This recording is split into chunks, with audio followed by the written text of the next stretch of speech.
على جبين سعادتي. Dalam satu hadis dari Abu Hurairah radhiyallahu anhu, anna Rasulullah sallallahu alaihi wasallam bersabda, la taqumus saah, tidak akan tegak hari kiamat hatta yuqatilul muslimuna al-yahuda, sampai orang-orang Islam memerangi orang-orang Yahudi. Fa yaqtuluhumul muslimun hatta yakhtabi al-yahudi min wara'il hajar wa syajar. Maka kaum muslimin memerangi orang-orang Yahudi sampai-sampai orang Yahudi bersembunyi di balik batu dan di balik pohon.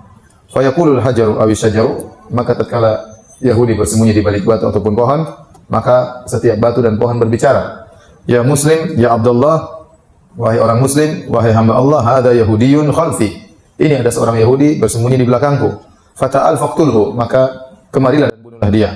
Illal qarqad fa innahu min syajaril yahud, kecuali pohon qarqad, maka pohon qarqad tidak akan berbicara mengabarkan kalau Yahudi bersembunyi di balik mereka. Dan konon karena orang Yahudi sekarang sedang menanam pohon apa? Qarqad.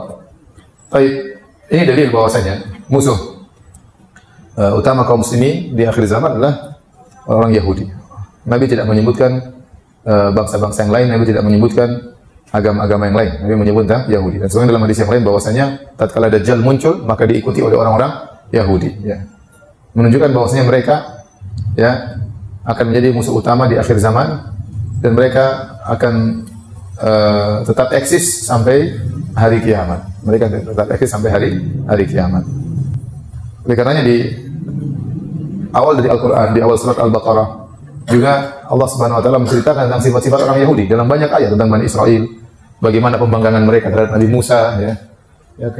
Kenapa? Karena sebagai peringatan bagi kita, seorang muslim baca Quran, dia langsung mendapati tentang sifat-sifat orang Yahudi. Maksudnya musuh utama, jangan sampai terpedaya dengan mereka. Terlebih lagi, ya, Allah menyebutkan sifat-sifat mereka yang begitu kurang ajar terhadap Nabi Musa alaihissalam.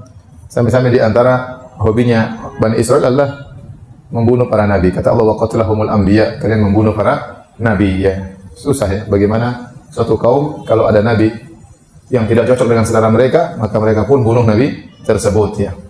Saya sering bilang kalau ada ustadz diutus untuk berdakwah di suatu daerah, yang orang daerah situ hobinya bunuh ustadz kalau tidak sesuai dengan selera. Repot juga kalau kita berdakwah di situ, ya.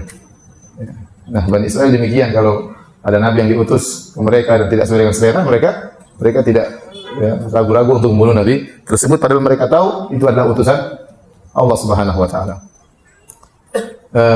Dan sekarang kita sadar dan kita tahu bahwasanya rata-rata perekonomian dipegang oleh orang Yahudi. Di Eropa yang menguasai orang Yahudi. Hiburan yang dipegang orang Yahudi, Hollywood dan yang lainnya. Media sosial yang punya juga orang